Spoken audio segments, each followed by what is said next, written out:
Assalamualaikum warahmatullahi wabarakatuh.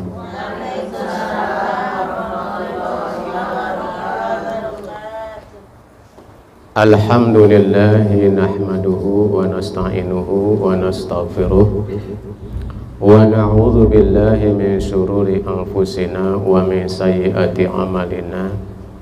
May yahdihillahu fala mudhillalah wa may yudlilhu fala hadiyalah. Asyhadu an la ilaha illallah wahdahu la syarikalah wa asyhadu anna Muhammadan abduhu wa rasuluhu la nabiyya ba'dah. Allahumma shalli wa sallim ala sayyidina Muhammadin wa ala alihi wa sahbihi ajma'in, amma ba'du. Faqala rabbi israh li sadri wa yassir li amri wahlul 'uqdatam min lisani yafqahu qawli. Subhanaka la ilma lana illa ma 'allamtana innaka antal alimul hakim. Terlebih dahulu marilah kita senantiasa bersyukur kepada Allah Subhanahu wa taala, minimal dengan mengucapkan lafaz alhamdulillah atas segala karunia nikmat yang tidak terhingga yang banyak kepada kita semua, yang tidak bisa kita hitung satu persatu, mulai dari tarikan nafas sampai kemudian kehabisan nafas. Itu tidak lain adalah nikmat dari Allah Subhanahu wa taala yang dikucurkan kepada kita tiada henti-hentinya setiap detik. Salawat serta salam semoga tetap tercurah kepada junjungan kita baginda Nabi Muhammad sallallahu alaihi wasallam sebagai pemegang syafaatul uzma, membawa risalah kebenaran, membawa cahaya kebenaran, cahaya hak. Semoga kita senantiasa selalu berada dalam lindungan Allah Subhanahu wa taala dan dibimbing menuju jalan yang diridhoinya. Amin ya rabbal alamin. Ibu-ibu jamaah pengajian Majelis Ta'lim An-Nur Firdaus, insyaallah pada kesempatan ini kita akan membicarakan fasal yang kedua, yaitu fi huquqiz zawjil wajibati ala zaujah. Jadi kita akan membicarakan tentang hak-haknya suami ya, yang berarti merupakan kewajiban istri ya. Kalau pertemuan yang lalu berbicara tentang hak istri, kewajiban suami, sekarang kita akan bicarakan tentang hak suami yang merupakan kewajiban. Hak suami berarti kewajiban ibu-ibu, kewajiban para istri. Ini perlu kita ketahui agar dengan ilmu tersebut kita bisa mengayuh perjalanan hidup rumah tangga menjadi keluarga yang sakinah, mawaddah, warahmah. Senajan memang sudah puluhan tahun ya, tidak ada salahnya ilmunya kita dapat sekarang, walaupun ya tidak dikatakan telat sih sebetulnya. Untuk memperbaiki diri tidak ada istilah telat ya.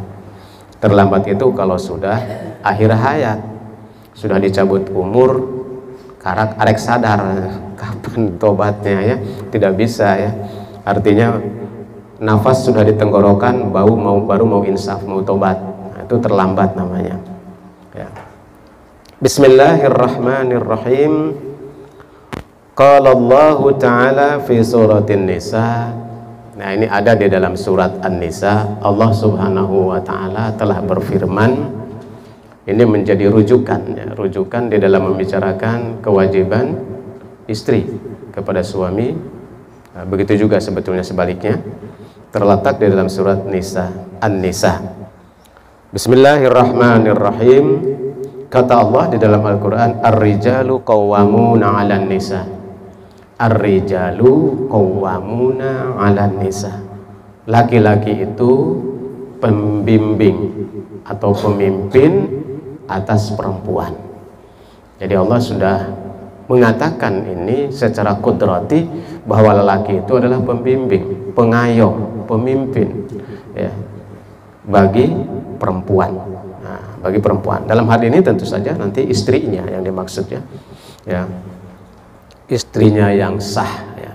Nah, itu ai musallituna ala ta'dzibihinna bima ya, yaitu bahwa laki-laki itu dijadikan pengayom, pembimbing itu atas perempuan. Karena apa? Ya, kenapa Allah menjadikan laki-laki ini yang wajib mengayomi, wajib menuntun, wajib dalam kewajiban yang lain sudah disampaikan. Dalam kewajiban seorang suami kepada istri termasuk dalam memberikan ilmu. Kewajiban suami itu ngajari ilmu kepada istri, ya. Kewajiban suami untuk menuntun istrinya kepada jalan yang benar, jalan yang diridhoi oleh Allah. Kewajiban suami. Ya, makanya wajarlah kalau suami ini merupakan pembimbing, pengayom bagi perempuan. Kenapa demikian? Karena faddalallahu ba'dahum. Ya, karena Allah sudah memberikan keutamaan, memberikan kelebihan baginya, ba'dahum kepada sebagian yang lain, dalam hal ini perempuan, istrinya. Jadi si laki-laki ini, si suami ini itu diberikan kelebihan oleh Allah secara qudrati, ya. Secara qudrati, baik secara fisik maupun secara mental, secara emosional dan sebagainya, diberikan kelebihan dibandingkan ba'dahum perempuan, ya. Air rijali yaitu lelaki, ala ba'din sebagian yang lain, ain nisa'i yaitu perempuan, ya. Diberikan kelebihan dalam hal apa saja. Nah, inilah ketentuan dalam Islam yang harus dipatuhi oleh kita semua yang mengaku umat Islam, harus dipatuhi ketentuan-ketentuan ini, batasan-batasan ini, batasan antara hubungan suami dan istri. Ikutilah ketentuan ini, maka insya Allah rumah tangganya bakal ayem, tentrem. Artinya tahu dan mengerti hak dan kewajibannya masing-masing. Jadi tepat corok kokod gitu, ya. Kewajiban suami diambil oleh istri, kewajiban istri diambil oleh suami, pacarok kokod akhirnya gitu, ya. Mengerti dulu, yang terutama mengerti dulu mengenai posisi dan kedudukannya masing-masing. Setelah itu dalam berjalan saling melengkapi, bukan saling mempertahankan ego. Enggak juga lah kemudian setelah kita tahu mengerti hak dan kewajiban kemudian kita protes ke suami, enggak itu mah hak papa, itu mah kewajiban papa, bukan mama. Enggak begitu juga, ya. Tidak kemudian ada garis demarkasi pemisah gitu, masing-masing aing-aing, pokoknya kewajiban mama ini, papa eta. Wah, seakan-akan seperti itu. Tidak, ya. Ini hanya batasan, ya, batasan secara syar'iyyah yang kemudian di dalam perjalanan berikutnya tentu saja harus seiring seirama, ya. Saindek sarindek saigal gitu, ya. Jadi kedah seiring seirama, tidak boleh pakia-kia paing-aing. Untuk apa adanya pernikahan apabila masing-masing berjalan sendiri? Ibarat mengayuh perahu, yang satu jadi nahoda, yang satu, ya, mengendalikan, gitu. Jadi jangan dua-duanya pengen jadi nahoda. Ini diberikan panduan, ya. Dalam hal apa laki-laki diberikan fadl, keutamaan? Di antaranya wabima anfaku, kata Allah, di dalam hal memberikan nafkah laki-laki itu.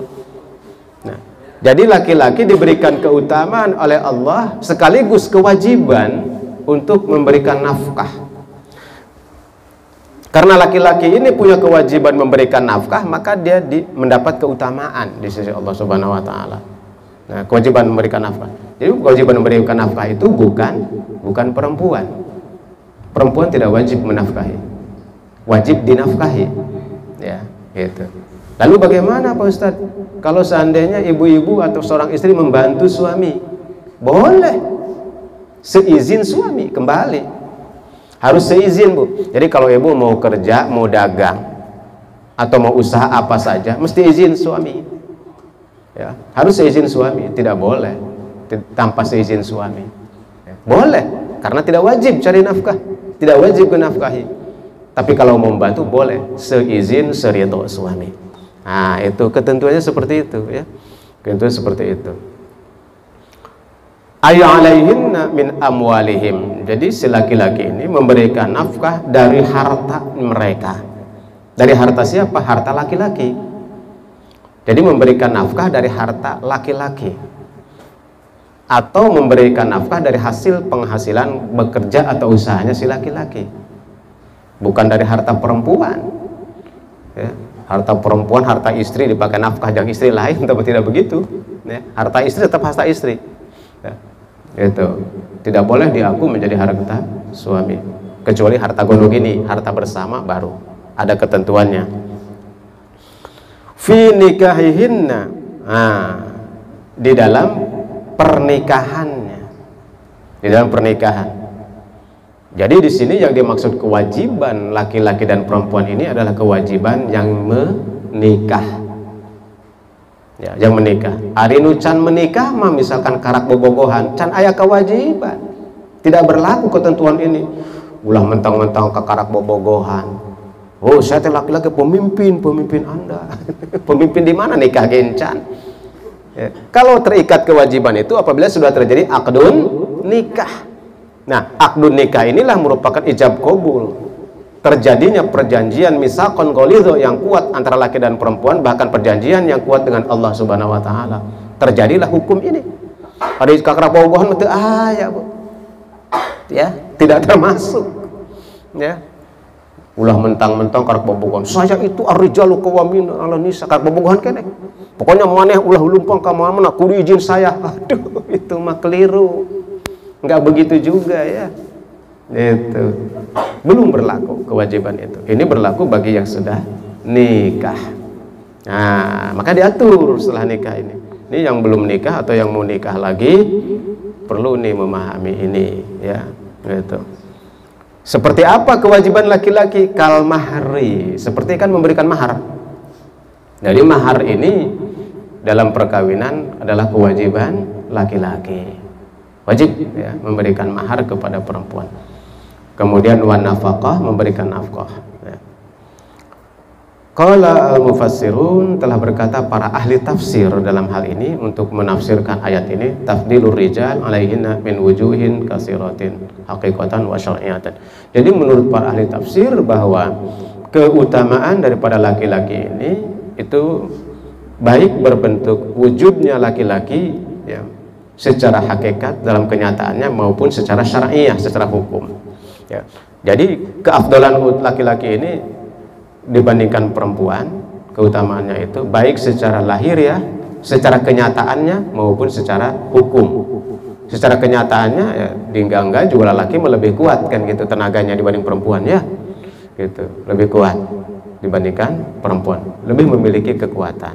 Makanya itulah karena laki-laki difitrahkan oleh Allah, ditakdirkan memiliki fisik yang lebih kuat, tenaga yang lebih kuat, kemudian mental yang lebih kuat juga untuk menghadapi situasi, maka dia diwajibkan untuk melindungi perempuan.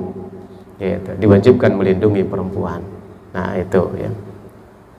Dalam hal apa saja secara kodratnya itu, faminal awali annahu qulahum wa ulumahum. Ya, terutama dalam masalah akalnya dan juga mengenai ilmunya. Ya, ini berbicara secara umum ya. Laki-laki ini memiliki akal yang lebih panjang akalnya. Sehingga boleh dikatakan kalau ada sebuah pemeo mengatakan di dalam ahli psikologi itu bahwa akal laki-laki itu 90%, perasaannya 10%. Sebaliknya akal perempuan itu 10%, perasaannya 90%, ya, berbanding terbalik gitu ya. Jadi kalau laki-laki itu lebih mengandalkan akal, Bu. Segala sesuatu pakai logika gitu. Kalau perempuan lebih mendahulukan perasaan. Nah, itulah makanya antara akal dan perasaan disinkronkan, dipadukan ya. Laki-laki yang perasaannya kurang berperasaan itu harus bisa memahami perempuan yang lebih berperasaan gitu ya. Gitu. Kalau laki-laki kan disentak nanti langsung merungkut ya. Enggak, laki mah disentak melotot deui gitu ya. Tapi kalau perempuan disentak langsung merungkut gitu. Nah, itu. Jadi disinilah harus saling memahami ya. Perempuan itu secara kudrati lebih memiliki perasaan, lebih mendahulukan perasaan. Itulah makanya perempuan ini secara kudrati itu tidak dianjurkan menjadi seorang pemimpin. Ya, ini dikatakan di sini juga ya, bahwa perempuan itu tidak dianjurkan untuk menjadi pemimpin besar ya, seperti presiden, gubernur, wali kota, tidak dianjurkan seperti itu. Kenapa? Karena lebih mengutamakan perasaan dibandingkan akalnya sebenarnya ya, itu sebenarnya. Makanya di dalam sejarah Islam tidak ada perempuan yang jadi khalifah, yang menjadi sultan, nggak ada ya. Ya, tapi kebanyakan menjadi pendamping ya. Di dalam kekhalifahan itu kebanyakan laki-laki karena tadi ya, kalau di zaman sekarang lain lagi karena sekarang zaman modern ya. seperti itu, karena laki-lakinya loba nu murungkut. Ka RT eleh ku awewe nama ya. Nya, karena apa? Lalakina eleh sama perempuan. Bahkan ada laki-laki yang nggak mau calon RT. Akhirnya terpaksa ibu-ibu yang nyalon RT. Nah, itu ya. Ya salah laki-lakinya. Karena apa? Laki-lakinya dayus. Nah, ini salah satu zaman yang dikhawatirkan oleh Nabi itu, apabila para laki-lakinya dayus, maka itulah akan terjadi kerusakan. Apa ciri laki-laki dayus? Laki-laki yang lembek, ya, laki-laki nu FSMR gitu ya, tidak maco, tidak ini ya, tidak apa ya, pokoknya mah tidak bermental baja gitu ya. Kahayang eleh gitu ya di dalam urusan apapun. Akhirnya yang tampil perempuan jadi lebih maco, lebih gagah gitu ya, lebih kuat mentalnya. Ini gara-gara laki-lakinya pada melepes. Ini kalau sudah seperti ini, kondisi terbalik, sudah repot sudah ya, repot sudah ya. Atunya sanajan suamina jadi RT tapi nu berperan istrinya.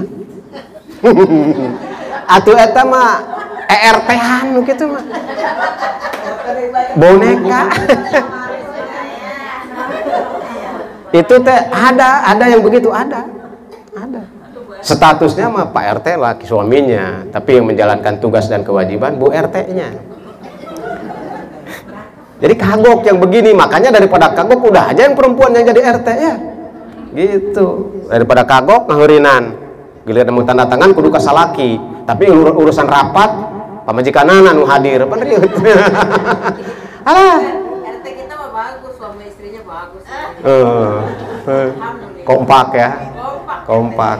Tapi kumaha lamun suamina kumaha cek ibuna. Nah ini repot lagi. Ada masyarakat ngadu, nanti saya bisa dulu sama istri saya. Alah liar gitu mah ya. Nah itu ada yang begitu, ada namanya zaman akhir zaman mah apa sih yang nggak ada di akhir zaman, Bu? Semua serba terbalik sekarang. Hanya kita membicarakan tentang hukum syar'i. Jadi yang baku, yang standar, yang ideal gitu loh. Kalaupun terjadi di masyarakat sekarang tidak ideal, ya memang zamannya geus teu ideal ayeuna mah. Sudah jungkir balik gitu. Nu bener jadi salah, nu salah jadi benar. Itu. Tapi kalau kita membicarakan ilmu harus yang standar, harus yang ideal gitu ya. Gitu. Jangan yang tidak ideal, bukan ilmu namanya kalau tidak ideal mah. Namanya isu, opini atau hoax, itu tidak ideal. Kemudian wa qulubahum 'alal a'mali syaqati asbarun. Nah, hati laki-laki itu secara umum, secara kudrati sebetulnya lebih sabar daripada perempuan. Lebih sabar. Nah, tuh kalau zaman dulu kan nggak ada, Bu, perempuan yang berkarir ya. Kayak zaman sekarang kan jarang, zaman dulu mah ya. Zaman dulu mah jarang. Dan digawe ge jarang. Itu kebanyakan laki-laki kalau sudah kerja teh manggul pacul, manggul karung segala macam gitu ya. Nah, itu dalam mencari nafkahnya begitu sabar. Sanajan kapoe, papanasan, kahujanan, ayo terus digawe gitu ya. Ngadorong-dorong gerobak. Ya, dagang cilok. Ya, dagang naon deh, dagang kupat tahu. Ya, demi siapa? Demi keluarganya. Demi keluarganya. Lebih sabar gitu dengan segala macam kesulitan. Wa kadzalika quwwata wal kitabu ghaliban wal furusiyatu. Nah, ini menunjukkan kekuatan secara fisik, secara akal, dan secara mental. Secara mental. Nah, kemudian ya, laki-laki tentu saja dia lebih aman berada di luar. Ya nggak, Bu? Kalau ibu-ibu kan ada di luar nggak aman. Laki-laki walaupun dia masih jualan cireng malam-malam atau jualan nasi uduk malam-malam masih aman, dia keliling ya. Sahanur ngagoda lalaki, moal aya. Kecuali bencong bener. Nggak ada, Bu, yang mau ngagoda secara ideal. Nggak tahu sih zaman sekarang mah kadang-kadang aya wae meureun laki digoda ku awewe ya. Karena awewena ini mah awewe penggoda nu aya gitu. Itu zaman tidak ideal. Nah, sebetulnya laki-laki lebih aman dibandingkan ibu-ibu coba jam 8 peuting masih jualan keneh di alun-alun Serang misalkan. Ya. Wah, jualan nanti laku nu aya digoda we terus ya sama laki-laki iseng. Nah, jadi tidak aman. Lebih tidak aman. Nah, kemudian apalagi sih ketentuan-ketentuan keutamaan daripada laki-laki? Jadi kita bicarakan dulu supaya kita mengerti ya posisi laki-laki dan posisi perempuan, sehingga tahu hak dan kewajiban karena mengerti tentang kudrat dan ya dan ininya takdirnya daripada laki-laki dan perempuan. Menjadi ulama, nah, itu kan kebanyakan yang menjadi ulama adalah laki-laki ya. Menjadi ulama itu kebanyakan laki-laki. Kemudian wa imamatul kubra wa sughra, menjadi pemimpin besar maupun pemimpin kecil. Pemimpin besar teh sultan, presiden, pemimpin kecil teh RT gitu. Ya, itu imamus sughra, itu adalah RT paling kecil, kan nggak ada lagi di bawah RT ya. Itu. Kemudian jihad. Jihad ini berjuang di medan perang. Itu laki-laki diwajibkan, Bu. Tapi perempuan tidak wajib. Ya, untuk turun terjun ke medan perang. Ya, lebih baik dia menjaga anak-anaknya yang kecil, yang masih kecil dijaga. Tapi yang maju ke medan perang laki-laki wajib. Tuh lihat, ya. Laki-laki itu punya kewajiban seperti itu. Kemudian wal adzan. Yang adan, ada nggak perempuan yang adan, Bu? Nggak ada ya. Laki-laki yang adan. Nah, tidak boleh perempuan adan, alug-alugan, mentang-mentang suaranya bagus. Ayo datang ibu-ibu ke masjid adan gitu ya. Kan tidak ada ya. Nah, tidak ada, laki-laki yang harus adan. Dan ini fadolnya, ini kelebihan-kelebihannya yang harus dipahami ini. Kemudian menjadi khutbah Jum'ah ya. Adan Jum'ah dan khutbah Jum'ah. Nggak ada perempuan yang khutbah, kan nggak ada. Bahkan perempuan tidak diwajibkan sholat Jum'ah gitu. Tidak diwajibkan, udah sholat duhur aja di rumah. Nah itu. Jadi betul-betul perempuan mah diistimewakan supaya dalam posisi terjaga marwahnya dan terlindungi. Dalam rangka itu sebetulnya untuk melindungi marwah, harkat, martabat dan derajat para perempuan. Sehingga perempuan mah tidak usah seperti tadi. Ya. Kudu terlalu aur-auran keluar gitu ya. Karena apa? Auratnya bagaikan beda laki-laki dengan perempuannya. Auratnya lebih tertutup kalau perempuan itu. Kemudian harus terjaga. Ya, makanya tidak diwajibkan sholat Jumat, tidak diwajibkan khutbah Jumat, adan dan sebagainya. Kemudian tidak wajib juga i'tikaf di masjid. I'tikaf itu tidak diwajibkan untuk perempuan. Ya, yang diwajibkan laki-laki. Ya. Kemudian wasyahadatu fil hududi wal qisas. Menjadi saksi. Beda, Bu, saksi dalam masalah persidangan. Kalau laki-laki itu cukup satu, kalau perempuan yang menjadi saksi harus dua orang. Di dalam persidangan Islam, misalkan mau menghadirkan saksi, laki-laki satu orang, tapi kalau perempuan harus dua orang. Satu orang itu tidak sah, belum bisa diterima oleh hakim. Jadi, kalau mau menghadirkan saksi perempuan harus dua orang, kalau saksi laki-laki cukup satu orang, gitu ya. Bedanya di situ. Jadi laki-laki mah satu, perempuan mah dua. Dalam hal saksi saja, saksi dalam persidangan. Kemudian dalam apa lagi? Dalam wal ankihati wa nahwiha, dan juga di dalam urusan-urusan nikah. Ya, urusan-urusan nikah. Yang melamar itu kan laki-laki ya, yang isbat itu adalah, yang khitab itu laki-laki kepada perempuan yang datang melamar. Nah, dalam urusan nikah. Kemudian bab waris juga begitu ya, bab waris laki-laki 2 kali lebih banyak dibandingkan perempuan mendapatkan warisnya. Kenapa demikian? Karena laki-laki punya hak memberikan nafkah kepada istrinya, sementara si perempuan mendapat hak dinafkahi oleh suaminya. Makanya wajar kalau dalam ahli waris pun, dalam masalah waris pun, hak laki-laki 2 kali lebih dibandingkan perempuan. Itu dalam hukum. Tapi dalam kenyataannya, dalam bab waris kembali kepada keridhaan. Nah, hukum itu diterapkan, hukum waris itu diterapkan apabila terjadi gejlok, terjadi ketidaksepakatan atau persengketaan, baru digunakan hak waris. Tapi kalau tidak terjadi sengketa, boleh secara musyawarah. Hanya hukum harus ada, batasan itu harus ada, rambu itu harus ada, bahwa bagian laki-laki 2 kali lipat lebih banyak dibandingkan perempuan. Gitu. Jadi kalau misalkan warisannya itu 1.000, ya, maka laki-laki itu kalau anaknya 2, berarti 2 kali lipat, ya, dibandingkan perempuan. gitu. Tapi kalau misalkan si laki-lakinya ini ridho karena dia orang kaya, sementara adiknya yang perempuan itu miskin, saya emang nggak ngambil untuk adik aja semua, boleh seperti gitu, boleh ya. Tapi kalau terjadi sengketa perselisihan, maka dibawalah hukum waris di depan persidangan tentunya, nanti di pengadilan agama yang memutuskan ya, itu. Nah itulah ibu-ibu sekalian diantaranya. Kemudian juga mengenai waziyadatul mirasi wa tansibu, mendapatkan waris tadi itu, wa tansibu juga mendapat bagiannya tadi, wa tahammulud diyati wa wilayatun nikahi wa talaq, dan juga di dalam memberikan talak war raj'atu, ruji, tolak dan rujuk. Yang punya hak memberikan tolak itu laki-laki. Jadi tolak itu terjadi apabila laki-laki menjatuhkan talak ya, secara langsung. Tapi kalau perempuan tidak bisa secara langsung menalak suaminya, nggak bisa. Kalau laki-laki bisa, misalkan dia mengatakan hari ini kamu saya talak, maka jatuh talaknya satu. Tapi kalau perempuan nggak bisa, pokoknya papa mulai hari ini saya talak, kata istrinya. Sok ulah-ulah sakali 2000 kali terus ngeceprak diisuk nepi ka isuk deui, tolak, tidak akan dapat, Bu, tidak terjadi tolak itu ya, tidak terjadi. Tapi laki-laki walaupun satu kali mengucapkan talak kepada istrinya, maka jatuhlah talaknya itu satu. Makanya hati-hati para laki-laki, jangan mudah mengucapkan kata tolak.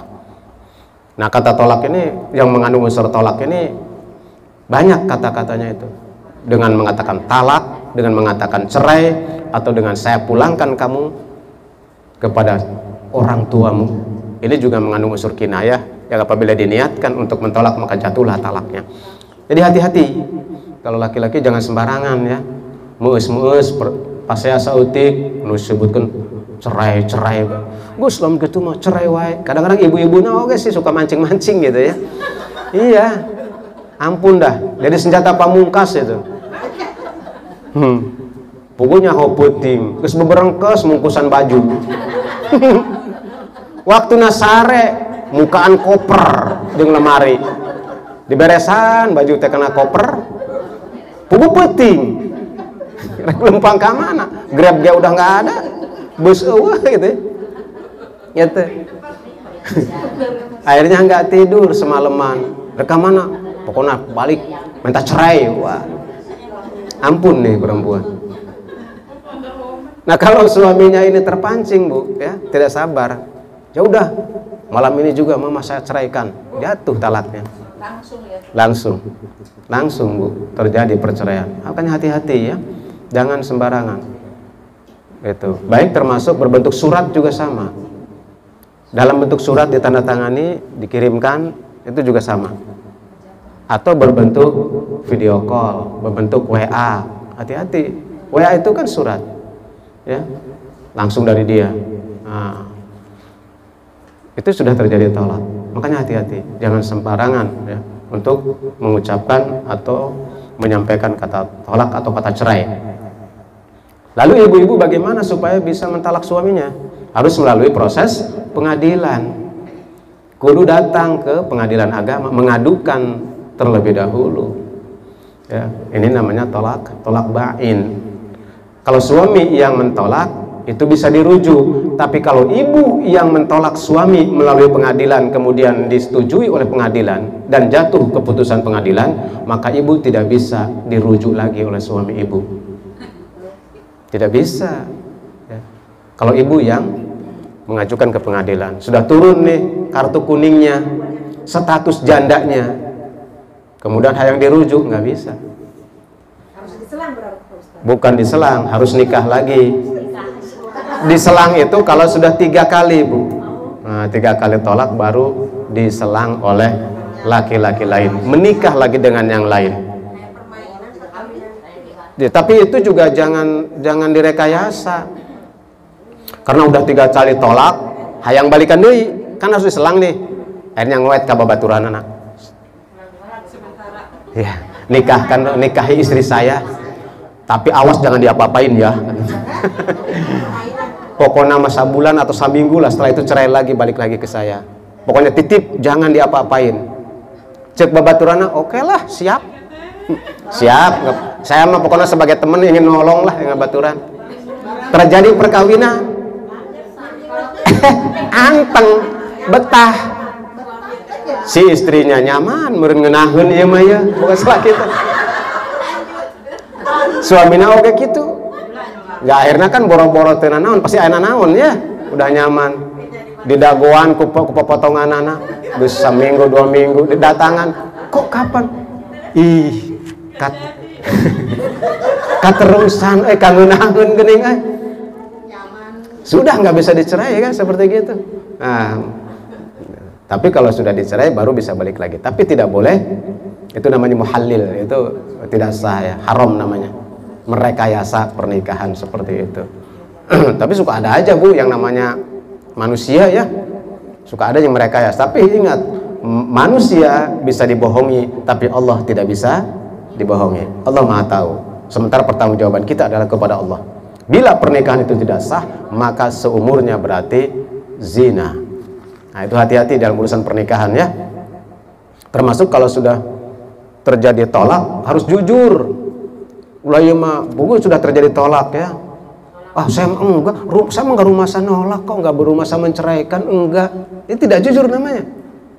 Udah tolak 3 itu ya. Iya, termasuk kadang-kadang yang tolak 1 juga Bu, dia tidak mengaku. Masa sih, kapan, saya enggak merasa. Nah ini tidak jujur. Boleh jadi dia berbohong kepada mertuanya, kepada siapapun, kepada RT gitu ya. Tapi kan Allah nggak bisa dibohongi. Nah, akibatnya apa? Terjadilah perzinahan di dalam perkawinannya. Nah itu hati-hati, makanya hati-hati ya. Jadi harus tahu ilmunya, jangan sampai menimbulkan perceraian seperti tadi ya.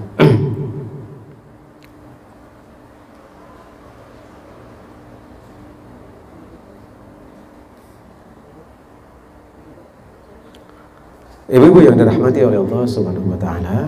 Kemudian kita lanjutkan ayat ini, lanjutan daripada ayat ini. Fassalihatu qanitatun. Adapun istri yang solehah. Nah ini. Jadi istri yang solehah, ciri-cirinya nih Bu. Ciri-ciri istri solehah teh seperti apa? Supaya kita bisa mengikuti perintah Allah ini. Ya. Kan pasti setiap kita ingin menjadi istri yang solehah ya, gitu. Karena jaminannya surga. Istri yang solehah ini luar biasa. Bahkan termasuk perhiasan terindah. Ya. Sebaik-baik perhiasan adalah almar'atu solehah. Nah, dunia ini adalah perhiasan. Ya. Tetapi sebaik-baik perhiasan adalah istri yang solehah. Gitu. Fassalihatu qanitatun. Istri yang solehah itu qanitatun, itu perempuan yang nurut atau taat, ay muti'atun li azwajihin. Jadi istri yang solehah itu adalah istri yang taat kepada suaminya. Nah ini istri yang taat, cirinya nih Bu, cirinya dia taat kepada suami. Yang pertama, tentu saja dia tahu hak dan kewajibannya. Makanya supaya termasuk kategori istri yang taat, harus tahu hak dan kewajibannya. Bagaimana dia menjadi istri yang taat, yang kemudian disebut istri soleha, kalau dia tidak ngerti hak dan kewajibannya. Ya, tidak ngerti, menurut keinginannya aja, pemikiran dia sendiri gitu ya. Apalagi kalau pemikiran tetangganya yang juga sama-sama tidak ngerti, kompak aja udah itu mah, menjadi geng itu mah. Geng pembangkang kepada suami. Ya, gitu. Itu repot karena dia tidak punya ilmu. Makanya dengan ilmu itulah jadi kita tahu ya, untuk menjadi istri yang solehah itu seperti apa. Ya. Taat kepada suami. Dalam hal bagaimana taatnya? Ini juga harus tahu, harus ngerti. Ya. Tentu saja dalam hal menjalankan perintah Allah dan Rasul. Lalu bagaimana yang bertentangan dengan Allah dan Rasul? Tidak wajib taat. Gitu ya, sepanjang itu tidak menyelisihi perintah Allah dan Rasul, maka taatlah kepada suami. Jadi ketaatan kepada suami itu dalam rangka taat kepada Allah dan Rasul. Itu tujuannya Bu. Ini akan melegakan hati ibu. Tidak ada terpaksa. Ini yang harus ditanamkan di dalam hati para perempuan. Jangan sampai taat kepada suami itu, wah aing gengsi cenah. Aing nu digawe cenah. Salaki urang ngejedog gue di imah gitu, ngejentul. Padahal geus pensiun wayang geus pensiun udah ditagawe deui. Tah istirahat, tah ngaji, ya tah dzikir, sina tambah soleh peupeujeuh keur digawe teu jadi jelema soleh. Loba salah, setelah pensiun sina jadi jelema soleh. Ulah ieu mah hayuh we tina jadi jelema salah eureun-eureun, capek. Ya. Jadi jangan mentang-mentang seperti itu. Ya. Niatkan dalam hati ibu-ibu, saya taat kepada suami saya dalam rangka taat kepada Allah dan Rasul. Karena perintah taat kepada suami ini adalah perintah Allah, gitu. Sehingga dengan demikian ketaatan ibu kepada suami ini berada dalam ridha Allah, tidak ada terpaksa. Ya. Tidak ada terpaksa. Jangan terlalu karena bumbu-bumbu manis, Bu. Saya mah karena cinta kepada suami, cinta masa kedeng, giliran ayat celak mah Bu, tungtul hilang cinta, hilang taatna akhirna, pasti enggak? Hilang sayangnya, hilang taatna. Kok ayeuna mah teu nurut, aing geus tresep ka salakiin, sebal ayeuna mah, hilang taatnya ya. Tapi kalau taatnya karena Allah, mematuhi perintah Allah, walaupun suaminya itu pikas beleun, tetap aja dia mah taat. Karena dalam hatinya, biar mantap Bu nyebut pikas beleun. jangan ramah kalau bilang pikas beleun mah. Karena taat kepada Allah, maka dia tetap saja taat.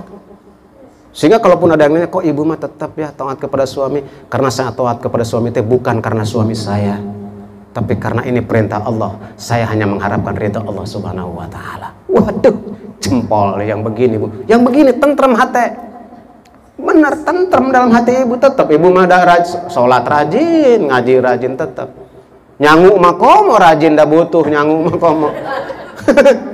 Ya, tetap ngeladenan suami, bikinin nasi, ya, masak nasi, masak ikan, sayur, tetap aja bikin terus. Itu ketaatannya, ngelayani suami, walaupun suaminya pikas beleun. Ya.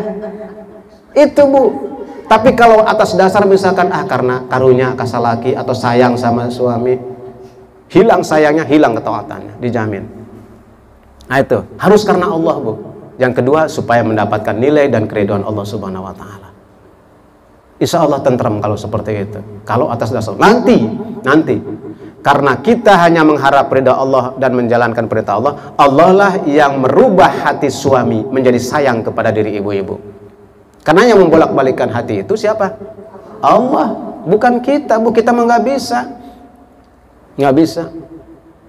Sok ada ibu-ibu yang ngadu gitu, Ustaz kumaha supaya itu suami abdi geuning kitu wae. Emang kumaha nya kitu we pokona. Nya kitu teh kumaha? Kitu. Kurang ieu cenah, kurang perhatian, kurang sayang. Nah, paling diarahkan sudah, berdoalah kepada Allah. Tunjukkan saja kasih sayang ibu kepada suami, kemudian menangislah di waktu malam kepada Allah Subhanahu wa taala. Terus nanti Allah lah yang membalikkan hati suami ibu menjadi suami yang baik, yang sayang kepada ibu. Yang kedua, berharaplah senantiasa kepada Allah. Jadi balasannya berharap kepada Allah. Ketaatan ibu-ibu pada suami, berharaplah balasannya dari Allah, jangan dari suami. Karena kalau kita berharap kepada manusia, banyak kecewanya Bu. Yakin nggak? Betul nggak? Sok. Makanya jangan terlalu berharap kepada manusia. Biasa aja lah kepada manusia mah. Tapi berharaplah kepada Allah Subhanahu wa taala. Karena Allah la tukhliful mi'ad. Allah itu tidak pernah ingkar janji. Yang sering ingkar janji siapa Bu?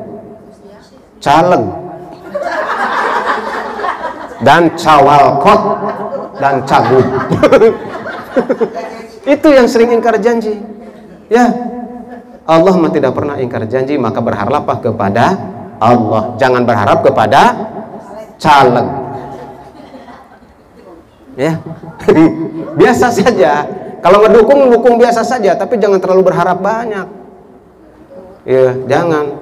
Cana naon geus metar bana. tungna teu dibere rebana ngamuk. Padahal harga rebana paling 2 juta, 1,5 juta. Ngamuk akhirnya kan, kecewa. Biasa sajalah. Kalau mau dukung aja silahkan. Ya. Gitu. Tapi jangan terlalu berharap banyak. Begitu juga kepada manusia, kepada suami juga begitu, Bu, ya. Jangan terlalu berharap suami teh kudu kieu. Jangan terlalu tinggi ekspektasinya, jangan. Ya. Tunaikan saja kewajiban kita biar Allah yang merubah hatinya, yang membolak-balik hati dan pikirannya. Insya Allah. Ya.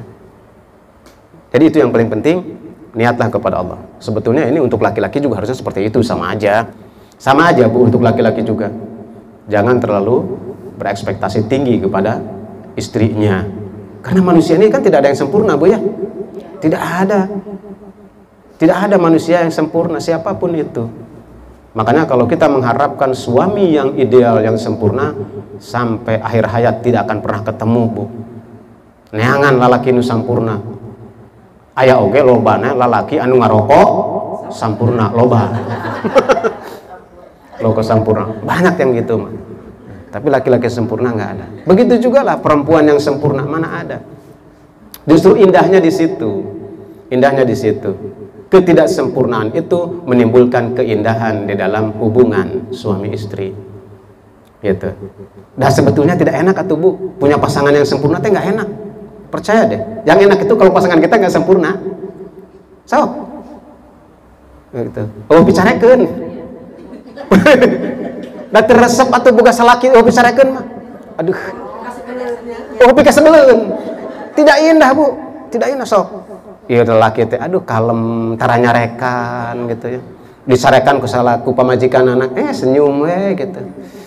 Irah nyarekan anak pan dina hidup waktu makan ibu gak yang disarekan ku salaki ya. Kangen dimarahin, kangen ditegor. Iya mah tempe gosong. Kenapa mah tempenya? Alah ai. Gue buku gosong gitu nya. Ngahaja akhirnya mah isukan. Kabeh digosongkeun, sangu digosongkeun. Nih pengen dimarahin. Kuayang-ayangnya dimarahin, pengen lihat suami marah, tuh marah-marah. Kan bosan dia mah aing yang kira amat. Tuh, ya. Jadi di situ kekurangan itu menimbulkan keindahan. Ya, sebetulnya itulah hikmahnya Allah kenapa membuat manusia tidak sempurna. Akan timbul saling memahami, saling memaafkan, saling sabar karena di dalam kemaafan dan kesabaran itu ada nilai yang besar, ada pahala yang besar dari sisi Allah. Kalau semua sempurna atau tidak ada pahalanya tuh. Yang kedua, al-insan minal khata'an nisyan. Manusia ini tidak lepas daripada khilaf dan salah. Itu kodrat manusia ya. Jadi kalau suami ibu keliru, salah, wajar manusiawi ya. Siapapun, mau orang berilmu, mau orang awam tetap baik dia mau kutu poho mah poho gitu ya. Iya, Bu. Walaupun dia punya ilmu agama, keur poho mah poho we, Bu. Gitu. Perasaan belum, padahal sudah. Gitu. Kan istrinya protes, kan udah apa beraku asa encan gitu. Kerputing udah beraku poho gitu. Harus dimaklumi, Bu, kalau suami lupa itu namanya juga orang lupa gitu. Ada cek pamajikan udah, cek salakina belum gitu. Atau geus nah hari itu udah kendai we atuh nah susah-susah amat gitu ya. Nah, itu jadi hal-hal yang lumrah dalam hal ini. Kemudian apa, Bu, yang kedua? Hafizatun lil ghaibi, menjaga diri. Ayu lima yajibu alaihi hifdhuhu ayhalun ghaibati azwajihinna minal furuji wal amwali zawj. Jadi menjaga dirinya, memelihara dirinya ketika suaminya tidak ada. Ini yang kedua. Kalau suami kita sedang tidak ada, sedang keluar rumah, sedang kerja, sedang silaturahim, jaga diri ibu, menjaga diri di rumah, ya, menjaga dirinya dalam hal apa, ya, itu menjaga dirinya, menjaga kehormatannya, menjaga harta suaminya, ya. Wasirrihi wa amtiati baitihi, dan juga menjaga rahasia suaminya. Ya itu, ini cirinya. Jadi betul-betul dijaga kalau suaminya sedang tidak ada. Makanya kalau suami sedang tidak ada, haram hukumnya perempuan menerima tamu laki-laki. Ya, tidak boleh disuruh masuk, Bu. Tidak boleh ya. karena bisa menimbulkan fitnah itu. Tidak boleh ya. Kalaupun ini ya bilang suami saya sedang tidak ada gitu.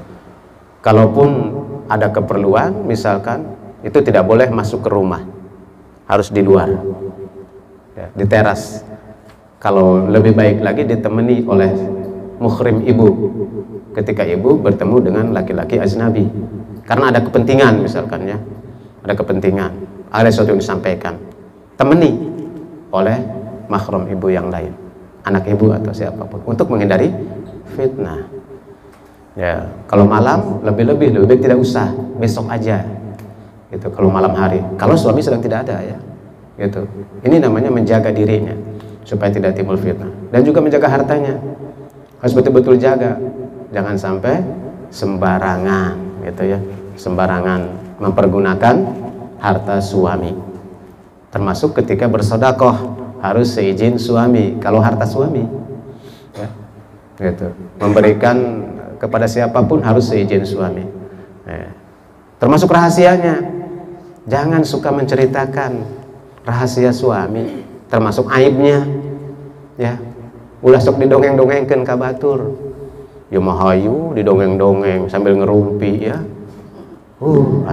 Kamari suami saya mah ampun bu, cenah gini kunaon gitu lah, pokoknya mah gitulah, salakli abdi mah cenah itu didongengkeun. Ini nggak boleh bu ya. Jadi istri solehah itu dia menjaga rahasia suaminya, tidak pernah menceritakan aib suaminya kepada siapapun, karena itu sama saja dengan membuka aib sendiri kan. Iya, karena ketika kita hubungan suami istri menjadi suami istri, berarti sudah menjadi satu. Kebahagiaan kita adalah kebahagiaan pasangan kita, kehormatan kita adalah kehormatan pasangan kita. Begitu juga aib pasangan kita merupakan aib diri kita. Makanya aib itu tidak boleh diceritakan kepada siapapun.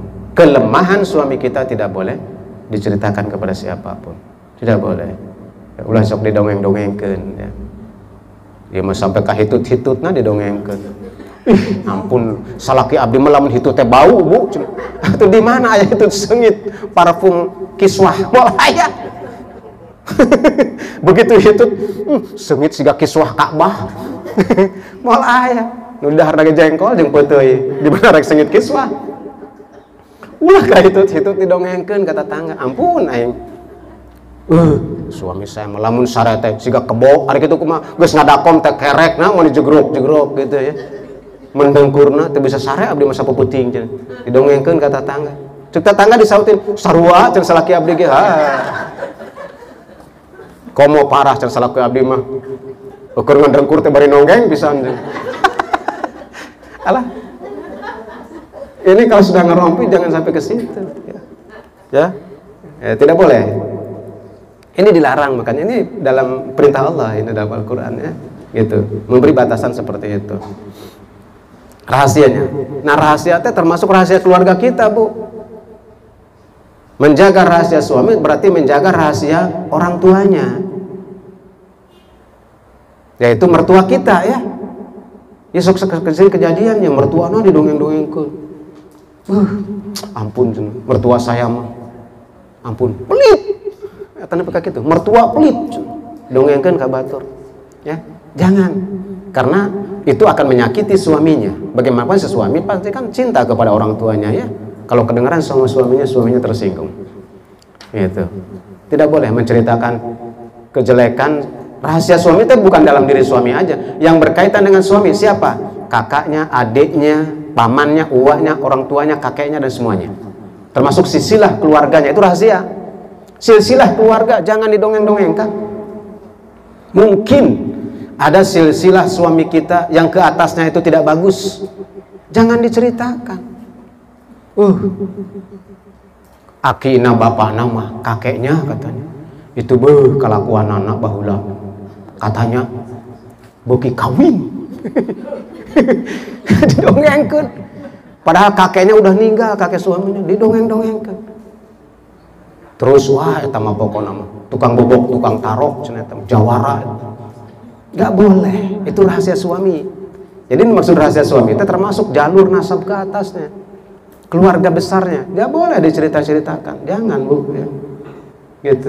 Jadi bukan rahasia suami itu bukan si suami sendiri, tidak. Adik, kakak, uak, paman, bibi, kakek, buyutnya, keturunannya ke atas jangan didongeng-dongengkan. Aibnya terutama ya. Gitu. Itu menjaga rahasia. Bima hafizallah, sebagaimana Allah telah memelihara ya, Allah Ta'ala memeliharanya, yaitu aja. Nah itu Ibu sekalian diantaranya dalam kesempatan ini. Jadi kita harus mengetahui terlebih dahulu keutamaan-keutamaan suami atau laki-laki dibandingkan dengan para istri. Nah, kemudian untuk penutup dalam kesempatan pertemuan ini ada sebuah riwayat dari Abi Hurairah radhiyallahu anhu qala. Abu Hurairah perawi hadis telah menyampaikan qala Rasulullah sallallahu alaihi wasallam bahwasanya Rasulullah sallallahu alaihi wasallam telah bersabda khairun nisa imra'atan. Nah ini sebaik-baik perempuan, sebaik-baik istri. Nah ini tadi ciri solehat itu belum selesai Bu dalam ayatnya. Ini hadis nabinya ini yang memperkuat daripada ciri-ciri mar'atus salihah, istri yang saleh. Khairun nisa imra'atun idza nazarta ilaiha sarratka. Jadi ciri wanita salehah itu apabila kamu wahai para suami melihat mereka ya, melihat istrimu maka kamu merasa senang, resep gitu. Jadi si istri solehah itu apabila dilihat teh pirasepeun gitu. Si suaminya ngelihat tuh pirasepeun, bukan pika sebeleun. Jadi ini cirinya Bu. Jadi ibu teh harus dilihat teh kudu pika resepeun. Kumaha carana supaya suami itu resep ningali ibu, baik secara budi, secara roman, wajah senyum manis dilihatnya. Tidak berarti harus kinclong ya pakai skincare enggak. Dan nu kinclong nu pakai skincare ge ari baud mah Bu beketut gitu kan tidak cantik. Kelihatannya malah siga naon gitu ya. Momonon gitu ya. Ya enggak jelas. Jadi someah, ramah, marah mae. Wajahnya marah mae. Marah mae itu seneng resep ditinggalina, gembira ya. Ini ciri istri yang soleh. Sebaik-baik perempuan soleh seperti itu, sebaik perempuan. Jadi apabila dilihat oleh suaminya, sangat menyenangkan hati suaminya. Nah, makanya diawali dari bukan hanya dari pakaian saja, tapi juga dari budi baik ya. Nah, pakaian juga utama sama ya. Di hadapan suami kayak gitu ya, wayahna gitu ya. Jadi anu kira-kira suami tepi karesepen mah gitu ulah dipakai gitu. Tapi lamun kira-kira suami naresepen pakai gitu di rumah ya, gitu. Ah, sengit tarasi. Sengit tarason. Da geus kolot mah Bu nu eta teh tarason gitu ya nu itu. Apitson. Bangsa son nungkul minyak angin. Ya. Kemudian wa in amarotaha ata'atka. Yang kedua, ciri wanita yang baik itu adalah apabila diperintah dia taat. Diperintah oleh suaminya dia taat, nurut tadi itu, sesuai dengan firman Allah tadi. Diperintah tuh nurut. Ya. Nah, dia tahu. Wa in ghibta anha hafizatka fi malika wa nafsiha. Nah itu. Jadi apabila ya ketika suaminya tidak ada, dia mampu menjaga dirinya dan keluarga serta hartanya. Nah itu ya. Nah itulah. Jadi ciri-ciri perempuan yang salehah menurut Al-Qur'an dan juga menurut Kanjeng Nabi Muhammad sallallahu alaihi wasallam. Nah, itu dulu Bu. Ini masih panjang Bu materi ini. Kita untuk paham dulu mengenai hal-hal apa yang dimiliki oleh suami dan apa yang terjadi pada para istri. Nah, supaya tahu hak dan kewajibannya. Nah, sampai di sini ada pertanyaan, Bu? Masih ada waktu sekitar 10 menit lah. Atau 15 menit. Sampai setengah 6. Ya, silakan. Tadi tentang mengenai mengatakan cerai atau talak tidak secara langsung dengan kata-kata yang kiasan. Ya. Contohnya seperti ini. Mulai hari ini, detik ini, kamu tidak ada hubungan dengan saya. Gitu. Itu termasuk talak atau bukan? Satu ya Pak. Terus kedua, pertanyaannya ada dua. Bagaimana jadi hukumnya rumah tangga mereka selanjutnya? Apa itu udah cerai atau gimana? Apa masih sah gitu? Terima kasih Pak. Iya. Nah, itu namanya bahasa sindiran ya, atau bahasa kinayah. Kinayah. Kalau kinayah itu tergantung daripada niat, Bu. Itu kan tidak jelas-jelas dia mengucapkan kata talak atau cerai kan. Tapi ada bahasa kinayah. Mulai hari ini kita tidak ada hubungan apapun, gitu kan. Nah, ini tidak ada hubungan apapun, apa maksudnya? Apakah yang dimaksudkan cerai atau niatnya cerai atau bukan? Makanya ini perlu diklarifikasi. Perlu klarifikasi oleh si istri tadi. Ini maksudnya naon gitu. Apakah maksudnya menceraikan? Kalau dia mengatakan iya, nah berarti cerai. Tapi enggak, tidak ada hubungan tuh karena tidak ada pulsa. Gitu, karena tidak ada pulsa aja tidak ada hubungan. Kalau ada pulsa mau berhubungan lagi. Nah, itu berarti lain ya. Jadi itu tergantung niat, Bu. Tidak gantung niat. Jadi kalau tidak mengatakan kata cerai atau talak, tapi kalau kata cerai dan talak itu bukan kinayah lagi, sudah jelas ya. Seperti tadi adalah kinayah. Itu perlu diklarifikasi niatnya apa. Perlu dipahami juga kalau mengatakan kata cerai dan tolak itu berlaku walaupun dia bercanda. Itu berlaku walaupun dia dalam keadaan marah. Makanya hati-hati ketika marah atau bercanda. Jangan bercanda dengan kata-kata cerai dan talak, karena tetap jatuh. Tapi kalau kata kinayah tadi, itu perlu diklarifikasi niatnya. Kalau kata cerai dan tolak tanpa niat jatuh, Bu. Gitu ya. Kata cerai mah. Gitu. Tapi kalau kinayah harus dilihat niatnya. Apakah niatnya menceraikan ataukah tidak? Itu ya. Itu Pak Ustadz kasih proses yang walaupun itu mungkin bercanda atau lagi marah, kan dalam keadaan sadar. Ya. Jadi kata-kata kamu cerai atau saya tolak satu gitu ya. Pertama. Itu berarti harus rujuk. Harus rujuk. Lagi. Berarti kalau dia sadar, kalau nggak sadar, suami itu nggak sadar kata-kata itu, nggak ada kata-kata rujuk, gimana itu hukumnya? Dia mengatakan itu dalam kondisi sadar ya. Ya. Sadar kan berarti jatuh talaknya. Itu makanya dia harus segera istighfar kemudian merujuk kembali sebelum habis. Betul, sebelum habis masa iddah. Jadi masa rujuk itu dalam masa iddah. Mungkin ada yang tidak memahami. Nah itu.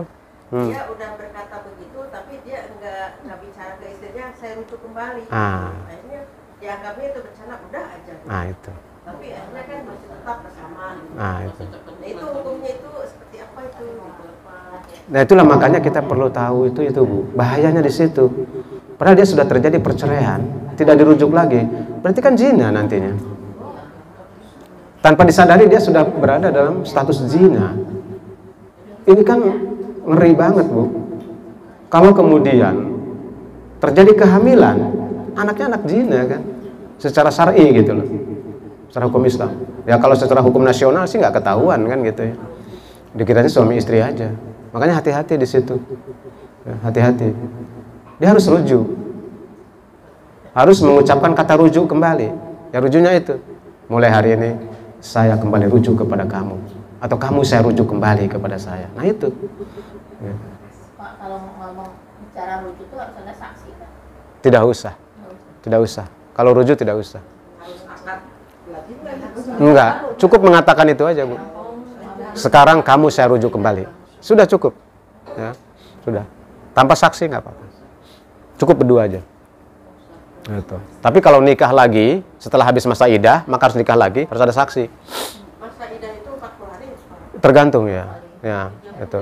3 kali suci, Bu. 3 kali suci. Ya. Ya, kebanyakan kan belum memahami gitu. Iya. Dan lagi ngomong gitu, tetap aja tuh satu nggak bicara saya rujuk kembali Iya. Itu bahaya juga ya. Bahaya, makanya harus tahu ilmunya. Ya. Bab itu. Jadi nggak boleh sembarang bicara seperti itu. Betul. Cerai itu nggak boleh sembarang. Betul. Ngomong cerai, ngomong Kalau talak. ngomong cerai katanya, Jangan. tapi masih gitu aja. Iya. Pertama marah meren ngomong cerai. Makanya lebih baik berkata yang lain lah kalaupun semarah. Nah, Tapi masih aja ntar baik lagi. Gitu. iya. Nggak boleh. Jadi nggak boleh sembarangan. Iya, betul. Gitu. Jadi itu harus diperhatikan ya. Karena